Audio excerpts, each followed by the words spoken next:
Est-ce que, tout d'abord, vous voulez vous présenter? Oui, on peut tout à fait faire ça. Donc, je m'appelle Marine Segard, je suis orthophoniste et j'exerce à Bordeaux au sein d'un cabinet pluridisciplinaire. Et je reçois une patientèle aussi bien composée d'enfants que d'adultes sur plusieurs domaines d'intervention différents qu'on pourra détailler par la suite sur le sujet de l'orthophonie. Mais voilà, donc avec une patientèle relativement variée et des domaines d'intervention variés eux aussi. Ça, c'est super intéressant parce qu'on pense très souvent que l'orthophonie, c'est pour la dyslexie chez les enfants. Oui, c'est ça. Il y a un côté parfois un peu réducteur, alors qu'en réalité, c'est un métier qui est extrêmement vaste, aussi bien en termes d'âge de patientèle, parce qu'en fait, on peut travailler avec des tout petits, comme avec des enfants scolarisés, des ados, des adultes et jusqu'aux personnes âgées. Donc, à tout âge de la vie, on peut être amené à rencontrer un orthophoniste. Et en termes de domaines aussi dans lesquels on peut intervenir, on a un champ d'intervention qui est très, très large et ce qui, je trouve, moi, fait la richesse de notre métier, puisque ça nous permet de toucher à plein de choses. Et en tout cas, on a un métier dans lequel on ne s'ennuie pas. Carrément. Toute petite question qui me vient, juste pour clarifier pour les personnes qui ne savent pas, est-ce que l'orthophonie, c'est remboursé? Alors, l'orthophonie, c'est prise en charge en partie par la sécurité sociale et en partie par les mutuelles. C'est 60% pris en charge par la sécurité sociale, 40% par la mutuelle. Donc, à condition d'avoir une mutuelle qui couvre l'orthophonie, effectivement, c'est 100% remboursé. Super, très bon à savoir quand on se pose des questions. Super. Est-ce que du coup, vous pouvez nous expliquer ce que c'est justement l'orthophonie? Alors, l'orthophoniste, c'est le professionnel de santé qui est spécialisé dans les troubles de la communication humaine, on va dire au sens large. Donc, ça va couvrir aussi bien la prévention, le dépistage, que le gros de notre travail, qui est l'évaluation et le traitement des troubles. Et ces troubles, ils peuvent être liés à différents domaines. Ça peut être le langage oral, ça peut être le langage écrit, ça peut être la voix, ça peut être la déglutition, ça peut être aussi la cognition au sens large. Donc, c'est pour ça qu'on est amené, ce que je vous disais tout à l'heure, à intervenir dans beaucoup, beaucoup de domaines. Et donc, aujourd'hui, pour vous donner des exemples plus précis, on peut intervenir auprès d'enfants et d'adultes pour les aider à surmonter des difficultés comme le bégaiement, vous citiez la dyslexie, les troubles de la voix, mais ça peut être aussi après un accident vasculaire cérébral, notamment. Parfois, ça peut aller toucher le langage, notamment, ou pour les personnes atteintes de maladies neurodégénératives. Donc, c'est effectivement très, très large. Ah oui, on ne réalise pas à quel point c'est très large, ouais. Du coup, puisqu'on est là aujourd'hui pour traiter surtout du TDAH et de ses comorbidités, est-ce que vous pouvez nous en dire un peu plus déjà sur pourquoi est-ce qu'on devrait vous consulter, vous, en lien avec le TDAH, et puis quels sont les troubles qui risquent d'être masqués ou de venir main en main avec un TDAH? Alors, souvent, ce qui va amener à consulter une orthophoniste ou un orthophoniste dans le cadre du TDAH, ce n'est pas le TDAH en lui-même, c'est plutôt les conséquences qu'il peut y avoir, notamment sur les apprentissages scolaires. Donc là, le bilan orthophonique, il va nous permettre de mettre en avant, de pouvoir objectiver les difficultés d'apprentissage et surtout d'évaluer leur degré de sévérité. Donc, c'est ce qui va ensuite nous permettre de confirmer s'il est nécessaire de proposer une rééducation orthophonique ou pas. Et éventuellement, ça peut aussi inciter à mettre en place des aménagements scolaires s'il y a besoin. Voilà. Mais il y a un peu ce double tranchant, c'est-à-dire que parfois, on a des enfants qui arrivent dans notre cabinet, on sait déjà qu'il y a un TDAH qui est présent.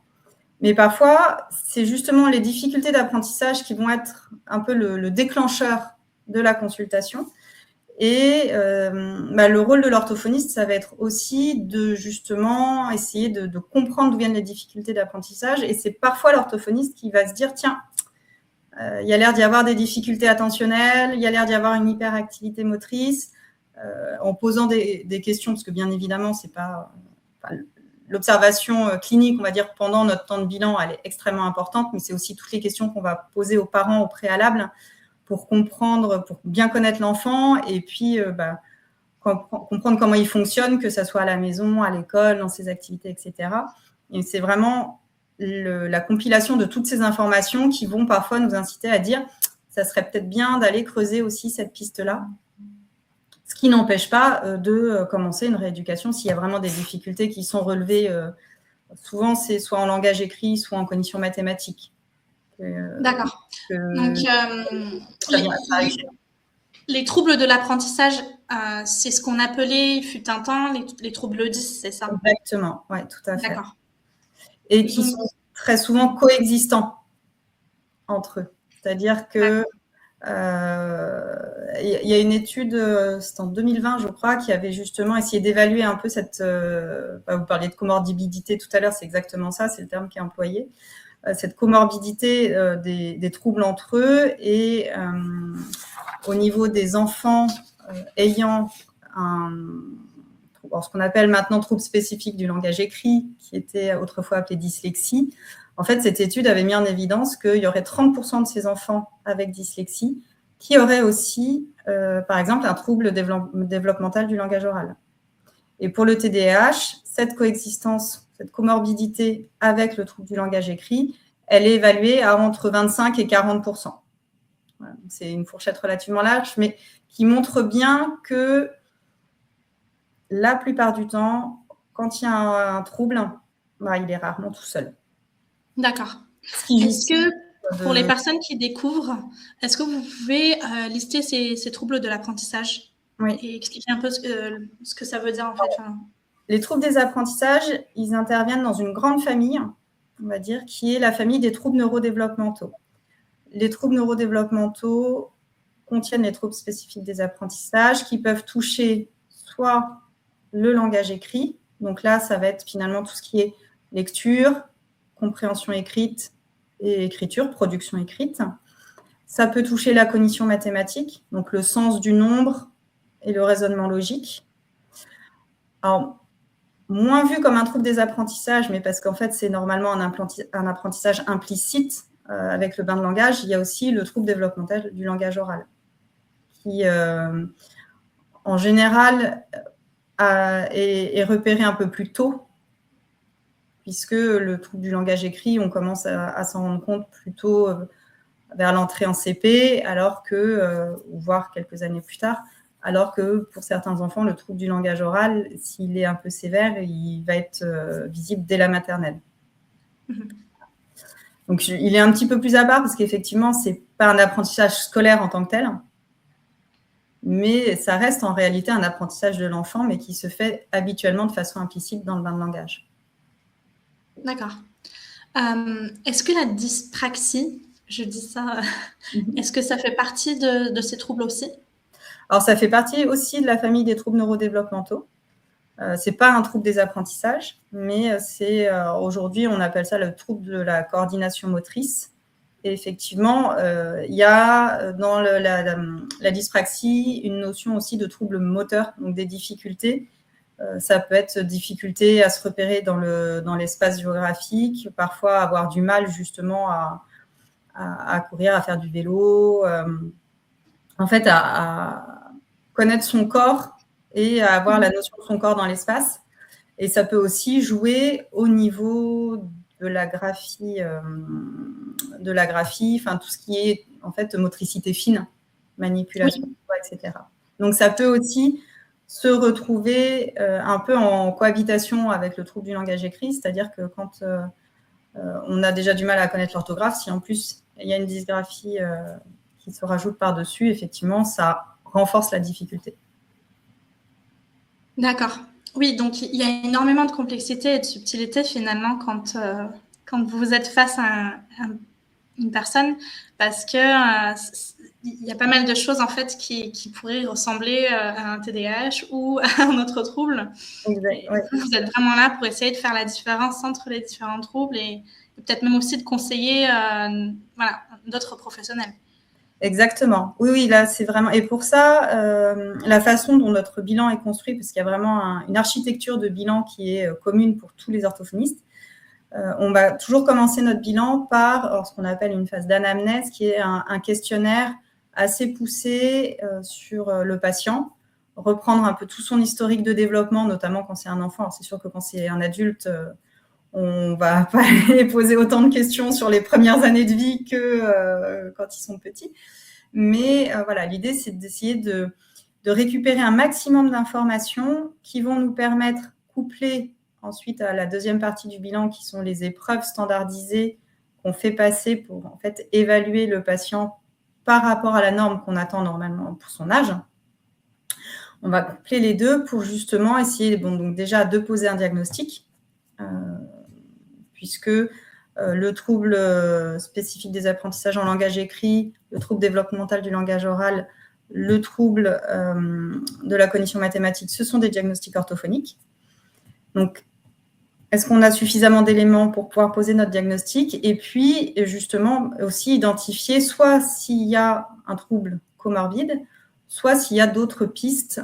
Et typiquement, les signes d'alerte du TDAH, par certains côtés, peuvent aussi ressembler à des signes d'alerte en cas d'apnée du sommeil. Voilà. Donc, c'est à nous, orthophonistes, d'aller creuser, de se dire, tiens, finalement, dans les questions que j'ai posées, j'ai retrouvé des signes aussi d'une qualité de sommeil plutôt dégradée, des difficultés respiratoires, une respiration buccale, ce genre de choses. Dans ce cas-là, on va les conseiller, orienter plutôt vers un ORL pour creuser cette piste. On peut aussi poser des questions sur les critères qu'on connaît du TDAH. Et si on voit qu'il y en a beaucoup qui sont cochés, commencer à dire ça peut être intéressant aussi de creuser cette piste-là pour essayer de comprendre finalement d'où viennent les troubles ou s'il y a autre chose. Parce que quand on parle de comorbidité, finalement, c'est que les troubles, il n'y en a pas forcément un qui vient de l'autre, mais ils coexistent ensemble.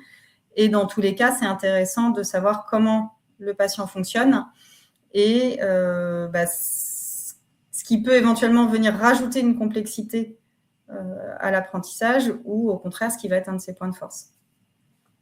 Et ça, c'est tout le travail aussi de l'orthophoniste pour accompagner au mieux son patient. Même si on démarre une rééducation en langage écrit, par exemple, ça n'empêche pas en parallèle de creuser les autres pistes. Et on ne met pas forcément en attente de tout savoir pour démarrer une rééducation, parce que le but, c'est quand même aussi de pouvoir aider le patient le plus rapidement possible et faire en sorte que les difficultés ne s'accumulent pas au fur et à mesure. Oui. Et puis, j'imagine que certaines difficultés seront masquées et deviendront apparentes une fois qu'on a commencé la rééducation. Totalement. C'est vrai que le bilan nous apporte beaucoup d'informations, mais ça reste un temps relativement court, finalement, par rapport au suivi qu'on va avoir avec. Et il y a des choses, soit qui se confirment, où on s'était dit, là, il y a un signe, mais j'ai peut-être pas suffisamment d'éléments pour être sûr de moi. Et puis, au fur et à mesure de la rééducation, on se dit, non, si vraiment, c'était bien présent. Soit effectivement, il y a des choses où parfois on pouvait avoir l'impression que les difficultés étaient massives et en fin de compte, avec une rééducation très efficace et assidue, finalement les choses se remettent en place très vite. Donc il n'y a vraiment jamais de recette toute faite et on peut avoir parfois des belles surprises avec nos patients. D'accord. Et donc après l'anamnèse, comment se déroule le reste du bilan? Alors le reste du bilan, ça va vraiment dépendre aussi du type de bilan qu'on fait, parce que en fonction du domaine qu'on évalue, bien évidemment, c'est pas le même genre de bilan. Mais dans le cadre des troubles des apprentissages, on dispose quand même pas mal de batteries standardisées. Donc, ce sont des épreuves qui peuvent être soit informatisées, soit pour lesquelles ensuite on va aller coter à la main et ensuite réenregistrer les résultats, de façon à pouvoir calculer par rapport à la norme attendue pour la tranche d'âge de l'enfant, et ça, c'est vraiment important de l'avoir en tête, comment se situe l'enfant? Est-ce qu'il est dans la norme? Est-ce qu'il est un petit peu en dessous? Est-ce que l'écart est plus de l'ordre de la fragilité d'apprentissage que vraiment du trouble pathologique? Ou est-ce qu'au contraire, il y a un écart important à la norme? Et dans ce cas-là, est-ce que ça se rapproche plus de la pathologie que vraiment des difficultés, juste des difficultés d'apprentissage?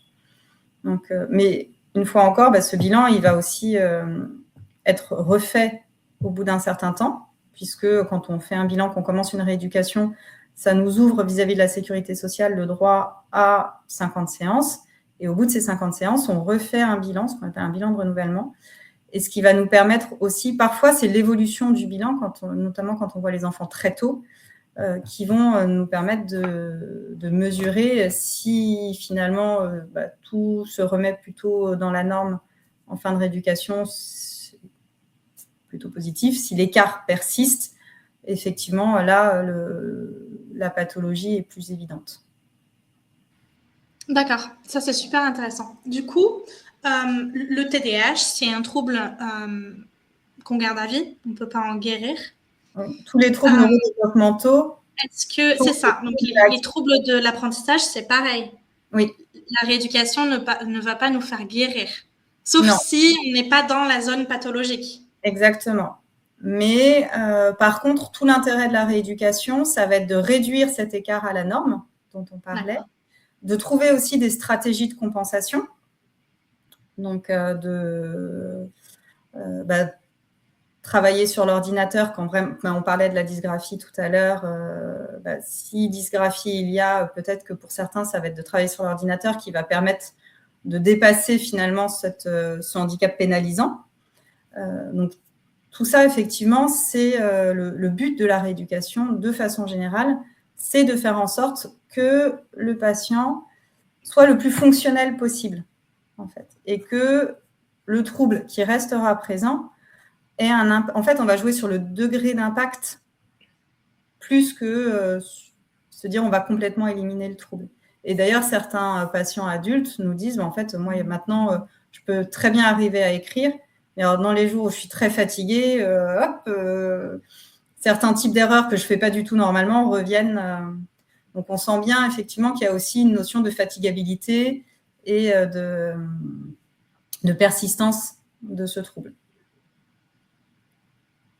D'accord. D'accord. Du coup, est-ce que le TDAH, la présence d'un TDAH, impacte votre approche pendant la rééducation? Est-ce que vous faites une rééducation un peu différente pour les enfants ou les adultes qui ont un TDAH?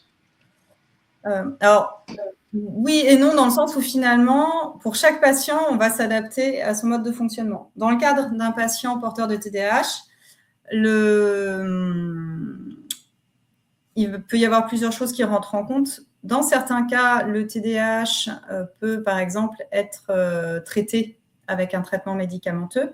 Si ce traitement fonctionne bien et que la personne le supporte bien, finalement, on va se retrouver avec une séance assez classique sur laquelle on va s'adapter quand même aussi au centre d'intérêt de l'enfant, à la motivation de l'enfant, etc.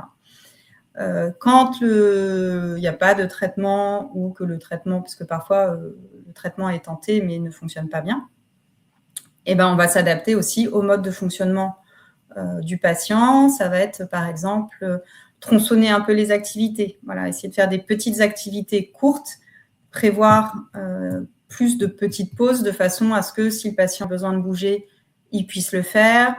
Si y a un moment où, en termes il y a une saturation cognitive, on va dire, on va essayer de changer d'activité, de passer sur quelque chose qui sollicitera peut-être moins sa concentration. Ça va être aussi, pourquoi pas, passer par le gestuel, la manipulation, pour justement solliciter d'autres types de mémoire et permettre finalement d'intégrer certaines notions, mais de façon différente. L'utilisation du timer aussi, du time timer peut être assez utile pour permettre de visualiser le temps qui reste. Ça permet aussi de remobiliser l'attention parfois quand il y a un peu de découragement, se dire allez, regarde, il ne reste plus que 5 minutes et puis ensuite on passe à autre chose. Voilà, ça permet de relancer l'enfant. Mais à chaque fois, l'idée, ça va être vraiment de partir de l'enfant, du patient et de s'adapter. Donc là encore, il n'y a pas de recette toute faite. Et ça va être... et puis parfois, ça va être aussi s'adapter. Une séance, une semaine ne va pas être la même que la suivante parce qu'un peu plus de fatigue, parce qu'une moins bonne nuit avant. Donc ça, j'ai envie de dire, c'est le cas pour tous nos patients. Et c'est vrai que... mais un peu plus à prendre en compte dans le cadre du TDAH, où on sait qu'il va déjà y avoir de base ces difficultés attentionnelles et pour certains, ce besoin en fait de bouger et cette difficulté à rester posé, assis sur une chaise pendant 30 minutes. Oui, parce que ça reste en quelque sorte un manque de filtre, que ce soit filtrer les émotions ou filtrer les stimuli extérieurs. Exactement. Donc, ça veut dire Alors, aussi remobiliser dès qu'il y a l'attention qui part sur autre chose, revenir sur l'activité. Ce qui est beaucoup plus facile à faire quand on est dans un bilan en relation duel avec le patient, dans un bureau, en relation duel avec le patient, ce qui est plus compliqué dans une salle de classe de 30 élèves avec une seule enseignante ou un seul enseignant. oui, d'où tout l'intérêt des AESH. Totalement. Ce qui me mène parfaitement à ma prochaine question. Du coup, vous pouvez faire le lien et renvoyer les familles vers d'autres professionnels, mais est-ce que vous pouvez aussi aider à communiquer avec l'école?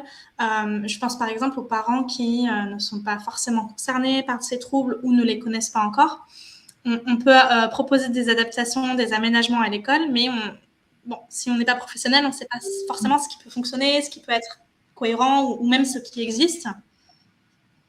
Donc, la communication avec l'école, alors elle ne peut se faire déjà au préalable qu'avec l'accord des parents. Ça, c'est très important puisque l'orthophoniste est soumis au secret professionnel et donc, de lui-même, ne va pas aller contacter un enseignant. Donc ça, c'est vraiment un point qui est très important pour nous parce que, pour le coup, si cette communication se fait sans l'accord du patient, sans l'accord des responsables légaux du patient, ça pose vraiment un gros problème.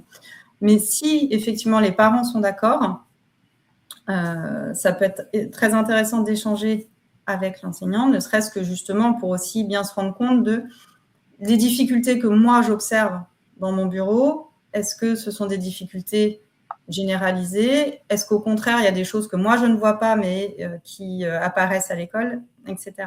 Ça, c'est le premier point sur lequel c'est effectivement important. Pour ce qui est des aménagements scolaires, ils sont du ressort de l'équipe pédagogique parce que c'est l'équipe enseignante qui détermine la pédagogie utilisée en classe. Donc ça, c'est le premier point. Par contre, effectivement, nous, ce qu'on peut faire, et en général, c'est ce qu'on essaye aussi de faire dans nos conclusions de bilan, c'est de mettre en avant le mode de fonctionnement de l'enfant, les points forts sur lesquels on peut s'appuyer et au contraire, les difficultés auxquelles il est confronté pour que l'école ait toutes les cartes en main pour ensuite, dans tout le panel d'aménagement dont elle dispose, se dire j'ai plutôt intérêt à choisir tel et tel aménagement plutôt que tel autre. Donc, ça peut être, par exemple, un enfant qui a un gros trouble du langage écrit, mais qui n'a aucun souci à l'oral, proposer de privilégier les évaluations orales plutôt que les évaluations écrites. Donc, on peut faire quelques recommandations dans ce sens-là, mais ça serait toujours quand même l'équipe pédagogique qui sera force de proposition parce que c'est cette équipe-là qui sait finalement quelle pédagogie elle veut mettre en place. Et parfois, on peut proposer des choses qui ne seraient pas du tout adaptées parce que ça ne correspond pas aux méthodes qui sont utilisées dans la classe. Bien sûr, c'est un peu une des difficultés des parents parce que parfois, on a un enfant qui se comporte ou qui évolue de manière différente à la maison comparé à l'école. Parfois, c'est l'école qui alerte à ces troubles, que ce soit le TDAH ou les troubles de l'apprentissage. Mais bon, si nous, on n'est pas en classe avec l'enfant, si on ne connaît pas, par exemple, le programme et le niveau des autres enfants comparé au sien, on peut se dire que tout va bien. Ou ne pas savoir ce qui pourrait aider ou ce qui est réalisable en classe. Complètement. Oui, tout à fait. Et c'est vrai que les enseignants ont vraiment très souvent, sont les premiers alerteurs quand il y a des difficultés, et c'est eux qui conseillent parfois le bilan orthophonique parce qu'ils ont aussi cette connaissance justement du développement et des apprentissages des enfants en fonction des tranches d'âge, et ils sont les plus à même de se rendre compte, même si les parents aussi, mais de se rendre compte de s'il y a un trop gros décalage qui pourrait laisser présager qu'il y a un trouble derrière. D'accord. Et est-ce qu'on peut faire un petit focus sur les adultes? Du coup, c'est vrai qu'on a des enfants. Si on n'a pas été détecté pendant l'enfance ou la jeunesse, qu'est-ce qui pourrait nous alerter à l'âge adulte? Se dire, là, il faudrait aller consulter. Très souvent, ce sont les enfants. Parce que justement, on a très souvent des parents qui, justement, amènent leur enfant pour un bilan orthophonique parce qu'il y a des difficultés d'apprentissage sur lesquelles l'école a alerté ou sur lesquelles les parents eux-mêmes se sont dit il y a quand même quelque chose de bizarre. Et cette première partie d'anamnèse au début où on pose plein de questions, de temps en temps on voit des parents qui disent « Ah ben oui, mais en fait, moi j'étais pareil. Ah mais oui, mais en fait, moi… » Et en fait, ça réveille plein de choses qui parfois étaient dépassées parce que les difficultés d'apprentissage, ils ont pu réussir à compenser et puis ils ont quand même avancé. Mais ça vient remettre le doigt sur plein de choses qu'ils ont vécues, sur des modes de fonctionnement qu'ils avaient eux et qu'ils retrouvent chez leur enfant. Et quand tout d'un coup, on commence à dire, il y a peut-être quelque chose du type du TDAH derrière, ça vaut le coup de creuser, eh bien, ça les amène à beaucoup réfléchir sur eux-mêmes et se dire, mais moi aussi, finalement, si c'est ce qu'on retrouve chez mon enfant alors qu'il a les mêmes difficultés que moi, il a un peu le même mode de fonctionnement que moi, peut-être que c'était mon cas également. Donc, très souvent, en fait, c'est aussi la démarche que peuvent avoir des parents qui, eux, ont été dans une période où les diagnostics étaient quand même moins systématiquement proposés, où on faisait moins faire de bilan. Et donc, et ça, effectivement, que ça soit pour la dyslexie, la présence ou non d'un TDAH, etc., très souvent, en fait, on a des parents qui se mettent dans une démarche diagnostique parce que leur enfant a été dans cette même démarche et a été diagnostiqué. Surtout qu'on sait que les troubles neurodéveloppementaux, il y a une base génétique. Alors, on n'est pas capable de vous dire qu'il y a tel gène ou tel chromosome qui sont impliqués, c'est beaucoup plus complexe que ça. Mais par contre, on sait que le facteur de risque d'avoir un des facteurs de risque d'avoir un trouble neurodéveloppemental, c'est qu'il y en ait dans la famille. Donc, à l'inverse, quand on en trouve à un certain niveau, on peut supposer que dans les générations précédentes, c'était déjà présent. Oui. Et parfois, c'est ce qui peut complexifier justement le parcours de diagnostic enfant parce qu'on peut se dire, oui, mais moi j'étais pareil, donc c'est normal d'avoir ces difficultés à l'école. Ouais. Surtout parfois, ces parents-là, le discours qu'ils ont pu entendre, c'est il faut travailler plus, il faut que tu fasses des efforts. Et il va être aussi reproduire un peu cette logique-là. Mais souvent, quand les parents maintenant font quand même pas mal faire les devoirs aux enfants, etc., donc ils voient bien les efforts que l'enfant fournit. Et quand le résultat, le lendemain, n'est pas là, ne peuvent pas dire c'est que tu n'as pas assez travaillé. Donc, il y a aussi cette prise de conscience de nous, ce qu'on nous disait quand on était enfant, finalement, si on essaye de redire la même chose à notre enfant, on constate bien qu'en fait, non, ce n'était pas ça. Oui, carrément. Est-ce que si on a des suspicions à l'âge adulte, est-ce que c'est trop tard? Non, c'est jamais trop tard. C'est jamais trop tard. Non, au contraire. Je pense qu'il y a beaucoup de gens pour qui ça peut être un soulagement, voire une libération, que d'avoir ce diagnostic posé, parce qu'ils se rendent compte que toutes les difficultés qu'ils ont rencontrées, tous les efforts justement qu'ils ont fournis pour compenser ces difficultés, parfois à l'âge adulte, cette fatigue qu'on peut ressentir en fin de journée, dont on se rend bien compte qu'elle est plus importante que pour les personnes de notre entourage, par exemple, parfois aussi l'impact que ça a dans le milieu professionnel, quand on se retrouve à avoir produit, je ne sais pas, un dossier ou un document et que on se rend compte qu'il y a quand même encore beaucoup de fautes, ou alors qu'il y a des choses qu'on voulait mettre et c'est pas du tout la façon dont on l'a tourné. Il y a des idées qu'on voulait ajouter qu'on a complètement oublié de mettre. Enfin voilà, il peut y avoir un impact aussi encore au quotidien qui vient être pesant pour ces personnes adultes. Donc le fait de mettre des mots dessus, d'avoir un diagnostic, déjà de comprendre que c'est pas un manque d'effort, mais c'est aussi un fonctionnement cérébral qui est différent et qui explique pourquoi il y a ces difficultés-là. En termes de confiance en soi et de revalorisation, ça peut être important, en tout cas pour certains, d'avoir ces mots qui sont posés. Et puis surtout, ça permet aussi de mieux se connaître. Ça peut permettre d'entamer une rééducation si on le souhaite. Le bilan est possible, mais la rééducation aussi à l'âge adulte. Et ça permet éventuellement de pouvoir solliciter des aides ou un traitement médicamenteux si on le souhaite. Enfin, voilà, ça peut ouvrir quand même des pistes aussi pour non pas guérir, comme on disait tout à l'heure, mais améliorer son quotidien et faire en sorte que l'impact fonctionnel au quotidien du trouble, eh bien, on arrive à l'alléger le plus possible.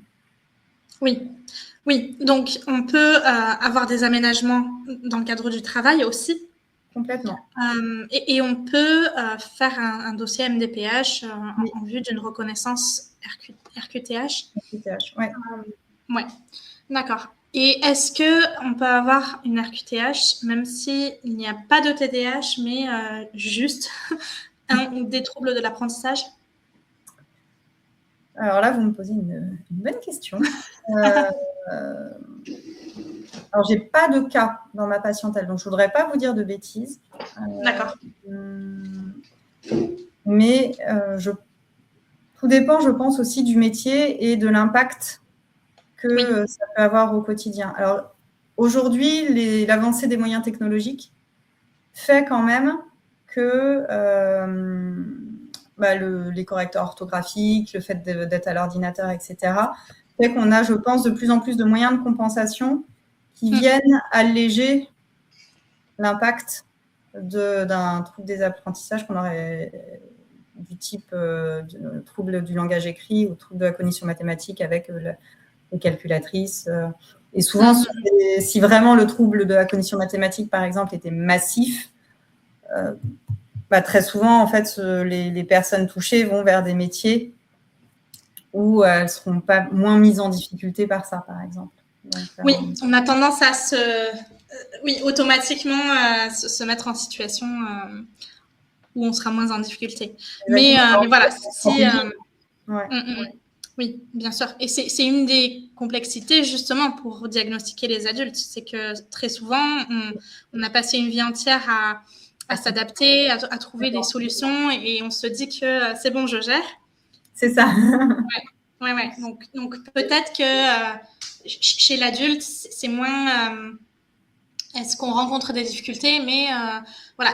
Est-ce qu'on rentre très, très fatigué? Est-ce qu'on a vécu des situations d'anxiété, de burn-out, etc. Ça peut être des signaux d'alerte, peut-être. Complètement. Et ce qui va vraiment nous aider aussi, pour le coup, là, c'est l'historique.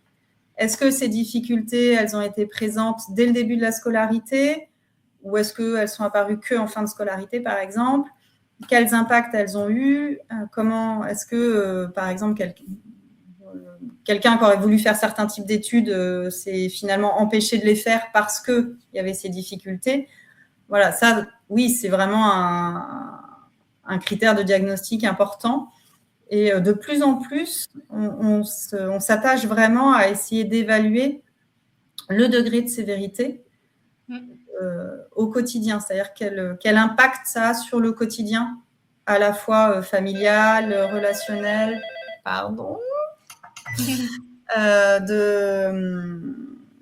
de la personne. Et je pense que je ne suis pas dans les commissions MDPH, mais normalement, c'est quand même aussi ce qui est évalué finalement dans ce type de commission. Je vous demande juste une minute.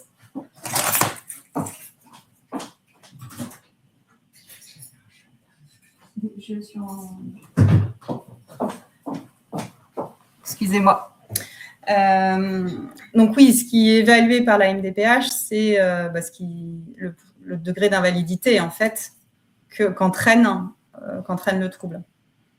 Et c'est vrai que ça, c'est important parce que parfois, on peut avoir quelqu'un avec un trouble très sévère, mais qui finalement, au quotidien, va pas tant être impacté que ça, parce que dans les choix de vie qu'il a fait, il a très bien réussi à faire en sorte que ça ne vienne pas le gêner. Et d'autres, avec des troubles peut-être plus légers, vont être beaucoup plus impactés et vont rencontrer plus de difficultés au quotidien. Oui, et puis j'imagine que chez l'adulte, ça peut être aussi lors de grands changements de vie, par exemple une montée en responsabilité au travail, ou une reprise des études, une reconversion. ou même des événements qui entraînent plus de fatigabilité, comme un déménagement ou un divorce ou l'arrivée d'un bébé, par exemple, qui peut du coup déclencher une augmentation des symptômes, alors qu'avant, c'était bouclé, géré, etc. Exactement. Oui, oui, tout à fait. C'est ce qu'on se disait, finalement, on vit avec. Donc, comme on a rarement des vies toutes lisses et linéaires, effectivement, quand il y a des événements, ou même là, de plus en plus, il y a des études et des analyses qui sortent sur l'impact de la préménopause chez les femmes avec un TDAH, par exemple, parce qu'on se rend compte que tous ces changements hormonaux liés à cette période de la vie, ils ne sont pas que physiques et ils ont aussi un impact. C'est déjà vrai aussi quand on n'a pas de TDAH. Parce qu'on parle de brouillard cognitif, etc. Donc, les événements de la vie viennent effectivement impacter, et c'est dans une moindre mesure ce que je vous disais sur les adultes avec dyslexie qui disent de temps en temps, mais en fait, quand je suis trop fatiguée, ça ressort tout de suite. Super intéressant ça. Donc, si on est un peu en période difficile au travail et qu'on n'y a pas pensé, ou si on vit un burn-out, par exemple, ça vaut peut-être le coup d'aller voir un ou une orthophoniste. Ça peut, surtout d'en parler avec son médecin aussi. Ouais. Parce que le médecin traitant va aussi se faire le coordinateur de tout ça, et en tout cas essayer d'ouvrir et de hiérarchiser les pistes. Mais tout à fait. Mais si on se pose des questions, effectivement, si on se rend compte que en termes de lecture, d'orthographe, même parfois on a des troubles du langage oral qui sont diagnostiqués tard, parce qu'il y a eu plein de compensations mises en place au départ, et ça va être des gens qui vont nous dire j'ai du mal à trouver mes mots, parfois j'ai du mal à construire mes phrases, mais ça va peut-être moins ressortir dans le quotidien où le dialogue est beaucoup plus fluide, et ça va être plus impactant dans le milieu professionnel où là il faut faire plus attention, où parfois on a besoin d'avoir on a des temps de réunion, etc., où on a un discours qui est plus construit, avec un domaine d'activité plus précis, et où là, parfois, ça ressort parce que les mots ne viennent pas, parce que on a du mal à la fois organiser ses idées et en même temps arriver à bien les dire. Carrément. Du coup, il y a deux thématiques qui m'intéressent particulièrement en lien avec les troubles d'apprentissage, mais aussi le TDAH, parce que je trouve qu'on n'en parle pas forcément, en tout cas, quand on est au début, en phase de découverte de toutes ces choses-là. C'est la mémoire de travail. Oui. Et la gestion du temps. Parce que c'est des difficultés qui, je pense, reviennent, que ce soit avec le TDAH ou avec certains troubles de l'apprentissage. Et peut-être que ça devrait être des signaux d'alerte finalement. Oui, totalement. La gestion du temps, notamment, c'est quelque chose qui peut être très difficile pour les personnes avec TDAH et qui peuvent être un signal d'alerte à la fois chez les adultes, ça très clairement, mais aussi chez les enfants quand ils ont vraiment du mal. Alors, au début, c'est normal qu'un enfant, quand on lui dise « attends 5 minutes », au bout d'une minute, il revienne parce qu'il a déjà l'impression d'avoir attendu 2 heures. Donc voilà, ça fait aussi partie du développement de l'enfant, cette difficulté au départ avec les notions du temps. Mais quand l'enfant grandit, normalement, il y a des choses qui se mettent en place, les jours de la semaine, notamment tout ce qui est ritualisé, en fait. Et quand on se rend compte que même ce qui est ritualisé, parfois, ils ont du mal, là, ça peut être un vrai signal d'alerte. Et pour ce qui est de la mémoire de travail, alors il y a beaucoup de choses, justement, d'études qui avaient été faites sur la mémoire de travail. On parle aussi de la mémoire procédurale, finalement, le fait qu'il y ait des choses qui sont apprises, mais qui sont de l'ordre des procédures et qui ont du mal à se mettre en place, et où on va avoir besoin de beaucoup plus de répétitions, par exemple, notamment dans les apprentissages, que pour un enfant lambda.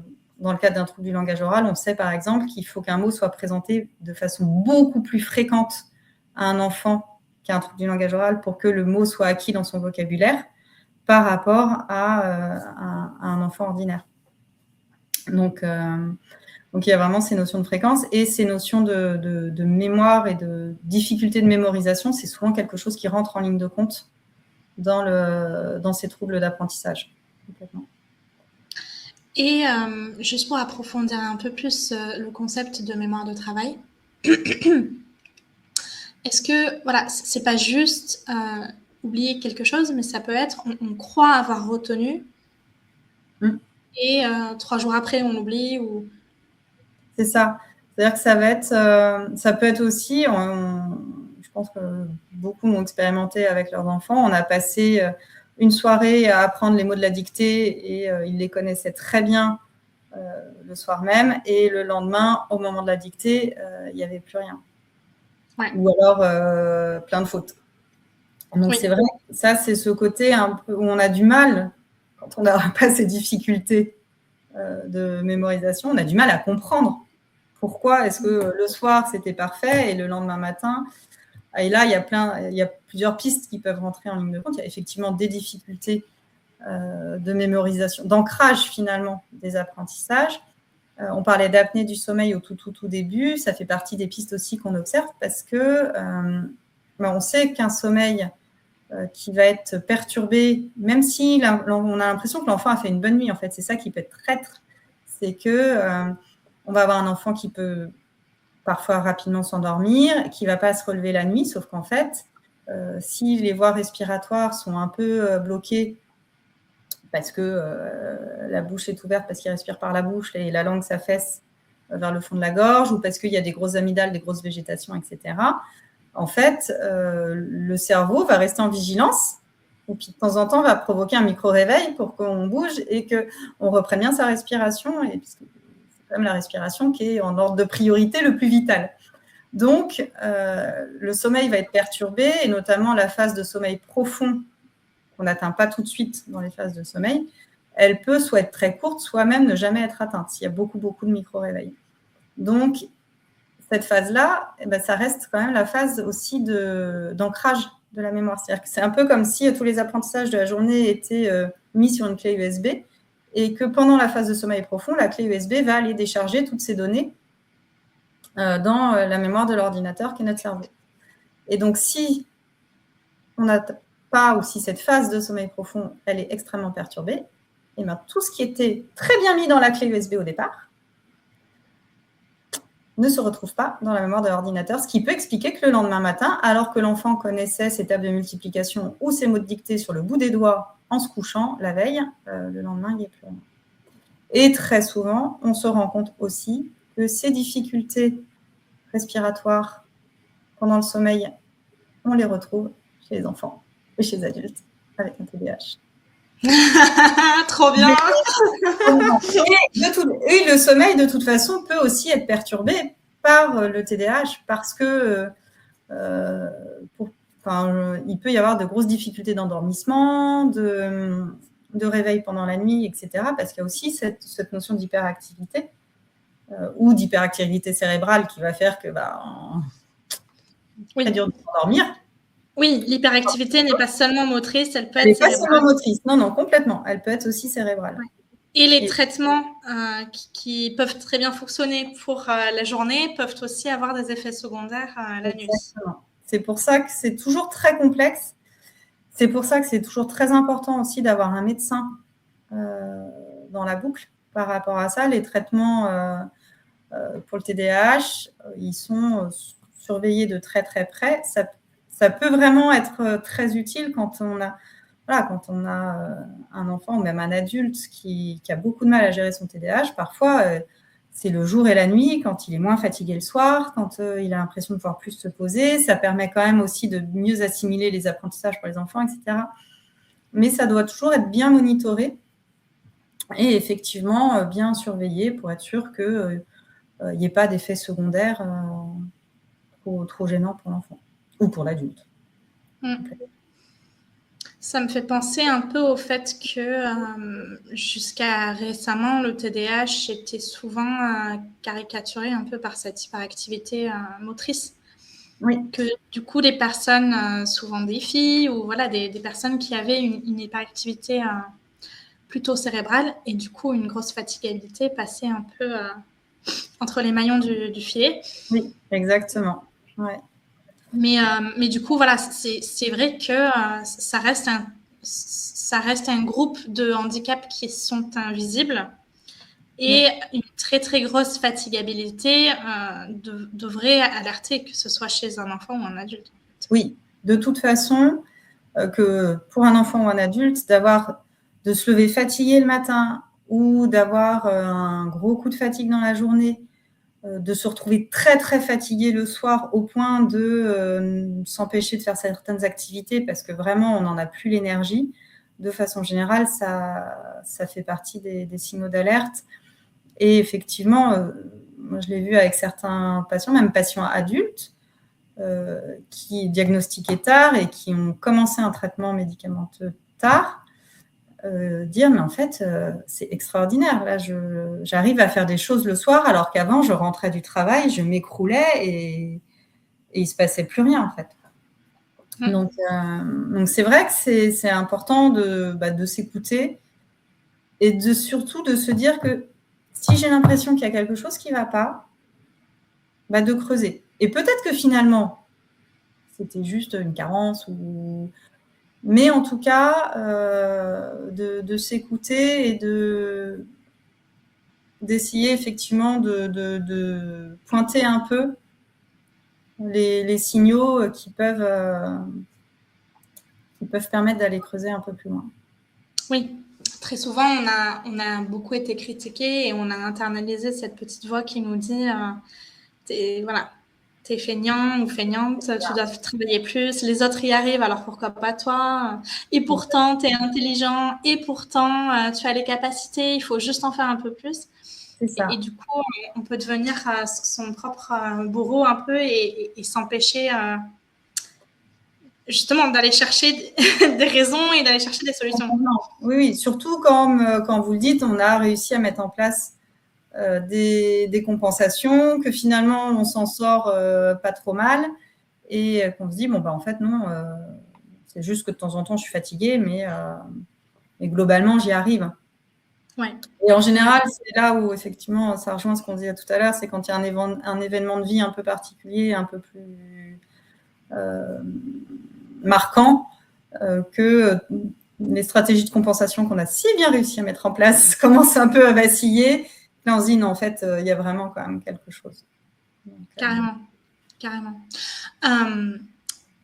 Il y a souvent, malheureusement, d'énormes listes d'attente pour consulter. Oui. Est-ce que vous avez des conseils pour les personnes qui sont sur liste d'attente? Qu'est-ce qu'on peut faire en attendant? Alors, il y a un site qui s'appelle Allo Ortho, qui est fait pour justement essayer de donner des conseils et des pistes en attendant d'avoir un rendez-vous, de multiplier les inscriptions sur liste d'attente. Malheureusement, c'est vrai que ça peut être très pesant, mais je vous ai parlé du large champ d'intervention des orthophonistes et c'est vrai que même si petit à petit, il y a un petit peu plus d'étudiants en orthophonie chaque année, mais ça reste insuffisant pour couvrir toute la demande. Et effectivement, d'essayer d'être sur un maximum de listes d'attente et de ne pas hésiter à rappeler les orthophonistes. Ça peut aussi parfois faire la différence. Donc se renseigner un maximum sur les pathologies, tous les examens qui peuvent être faits. Je pense que parfois on a tendance à se dire bon, je vais d'abord creuser cette piste et puis après je creuserai cette piste. Mais parfois il y a tellement d'attentes chez tous les spécialistes, pas que l'orthophonie d'ailleurs, que ça peut valoir le coup de se dire bon je prends mon rendez-vous. Peut-être qu'il est que dans 6 mois, mais au moins comme ça il est pris. Oui, puis, donc si on est en attente d'orthophonie, on peut se dire c'est le moment d'être aussi se mettre en attente pour de la psychomotricité, de l'ergothérapie, un bilan du sommeil, autant tout faire. S'il y a des signes d'alerte, en tout cas, Et pour ça, je pense que c'est vraiment bien aussi de pouvoir s'appuyer sur le médecin traitant et de pouvoir lui en parler en disant voilà, j'ai observé ça, ça, ça. Et de pouvoir se dire, bah voilà, typiquement sur des difficultés d'apprentissage aussi, de se renseigner. Alors, maintenant, ça commence de plus en plus à être communiqué, mais tout l'impact de la respiration sur les apprentissages. Donc, observer son enfant, est-ce qu'il a la bouche ouverte? Est-ce qu'au contraire, il est bien la bouche fermée dans la journée? Est-ce qu'il respire bien par le nez? Est-ce que la nuit, il est la bouche ouverte? Parce que parfois, il respire très bien par le nez dans la journée, mais la nuit, est-ce qu'il ronfle? Parfois, on se dit, oh, c'est mignon, il ronfle comme papa. Ah oui, mais non, c'est pas normal. Donc voilà, est-ce qu'il y a, et si on constate qu'effectivement il y a ces petits signaux-là, en parler au médecin, se dire commencer déjà à prendre un rendez-vous chez l'ORL pour regarder si mécaniquement, en termes d'amygdale, végétation, il n'y a pas quelque chose qui vient bloquer l'air. Est-ce qu'il est souvent malade ou pas? Est-ce qu'il a des otites ou pas? Enfin voilà, d'essayer. Alors c'est vrai que pour les parents, c'est pas évident parce qu'on ne sait pas toujours vers quoi chercher. Oui. Mais c'est pour ça que le médecin est un bon coordinateur pour. Et puis j'ai envie de dire sur les troubles des apprentissages, de ne pas attendre, de ne pas se dire c'est bon, enfin. Parfois, on a « Ah non, mais il a le temps, on n'est qu'en fin de CP, il a le temps, on n'est qu'en fin de CE1 ». Quand on sent qu'il y a quand même quelque chose, qu'il y a des difficultés, et notamment si l'enfant ne le vit pas bien, il ne faut pas trop attendre. Et peut-être que finalement, le bilan montrera que non, il y a peut-être quelques fragilités, mais le reste est dans la norme et il n'y a pas de souci à se faire. Mais moi, je serais d'avis, en tout cas, quand on trouve que son enfant est en difficulté, d'échanger avec l'enseignant, d'essayer de voir si c'est effectivement un peu plus marqué que ce qu'elle peut observer ou ce qu'il peut observer d'habitude. Et si on se sent en alerte, de commencer à prendre rendez-vous. Oui. Et une dernière question qui vient de me venir. Du coup, si on a un enfant qui présente des comportements problématiques à l'école, ouais. Est-ce que ces comportements-là peuvent justement cacher en vrai des difficultés? Oui. Ah bah oui. Et c'est tout à fait ce qu'on se disait tout à l'heure, où en général, ceux qu'on diagnostique les premiers, c'est ceux qui bougent le plus dans une salle de classe et qui sont, entre guillemets, les plus perturbateurs dans une salle de classe. Et c'est pour ça que alors c'est intéressant de voir, effectivement, au début, on pensait qu'il y avait plus de TDAH chez les garçons que chez les filles. Petit à petit, on est en train de se rendre compte qu'en fait, peut-être pas tant que ça, mais c'est plutôt que les filles sont sous-diagnostiquées par rapport aux garçons. Ouais. Parce que, alors après, il peut y avoir plein d'études sociologiques, etc., à mener, mais sur le fait qu'une fille va être peut-être plus conditionnée pour compenser et rester sur sa chaise. Et effectivement, ça va être plus de l'ordre de l'inattention, mais c'est pas grave, c'est une fille. Oui, elle a la tête dans les nuages. Voilà. Donc ça, c'est le discours qu'on pouvait avoir, qu'on pouvait entendre il y a quelques années, qu'on entend moins quand même, heureusement, maintenant. Et par contre, ce qui va mettre en alerte, c'est l'enfant qui se lève tout le temps, qui parle sans lever le doigt, qui interrompt les autres dans la classe, etc. Et effectivement, ces signaux-là, alors, il peut y avoir aussi des difficultés à la maison qui font que, il peut y avoir un mal-être psychologique de l'enfant qui fait que, mais ça fait partie des pistes, en tout cas, qu'il faut aborder. Donc, un enfant qui a été qualifié d'élément perturbateur, voilà, se fier à ça, c'est pas assez. Il faut aller creuser ça. Il faut aller plus loin. Le TDAH, les troubles de l'apprentissage, etc., c'est pas une excuse pour son enfant qui a un comportement dérangeant, quoi. C'est-à-dire que ça peut expliquer, mais c'est pas rendre service à l'enfant, je pense. Alors là, on sort un peu du domaine de l'orthophonie pure et dure, mais ça va pas être rendre service à l'enfant que de le laisser tout faire sous prétexte qu'il y a ce trouble-là. Par contre, c'est important aussi quand même de prendre en compte le fait que pour cet enfant-là, ça peut être difficile de rester assis, d'être obligé d'attendre, de lever le doigt, d'attendre qu'on lui donne la parole pour parler, etc. Donc, c'est vraiment un équilibre à trouver entre permettre à l'enfant, peut-être justement, on parlait de stratégie de compensation, de privilégier cet enfant-là quand il faut distribuer des feuilles ou des cahiers, ça lui permet de bouger, de se lever, le mettre peut-être plutôt devant pour qu'il puisse de temps en temps avoir des interactions avec l'enseignant. Enfin, voilà, c'est plein de petites choses pour faire en sorte que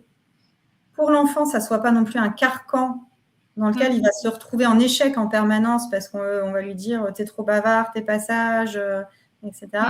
Et en même temps, faire en sorte que au quotidien, pour l'ensemble de la classe, ça reste un comportement adapté et que l'ensemble de la classe puisse avancer sans être obligé de s'arrêter à chaque fois. Bien sûr, bien sûr. C'est vrai que c'est quelque chose de très complexe. Ouais. Bien sûr, quand on a 30 enfants et maintenant on réalise qu'il y a un pourcentage assez élevé qui peut avoir des difficultés, c'est très compliqué à gérer. Mais on estime qu'il y a à peu près 1 à 2 enfants par classe avec TDAH. Ça représente aux alentours de 6% des enfants scolarisés, sachant que, comme on le disait, très souvent, le TDAH n'est pas tout seul. Oui, oui.